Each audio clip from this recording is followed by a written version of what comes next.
Hello, happy Sunday. Kumusta ang tanan mga ka-idols? O karong adlaw ay no nag-swimming me. Ang entrance nila is tag 350 man ata sa adults.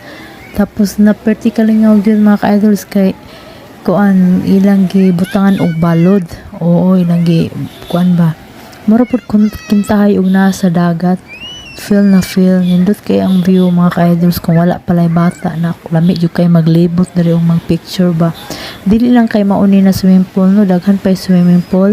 Kuan lang ni siya kung asa ka na kondo, kung asa ka na tower naka check-in, diha pud ka dapat mag kuan swimming. So, naapoy kuan kani urban swimming pool, tapos naapoy residence swimming pool. Daghan kay klase na swimming pool mga guys, kung wala ka lang kay bata na bit-bito na medyo kay mag kuan diri tour, lamig kay libutan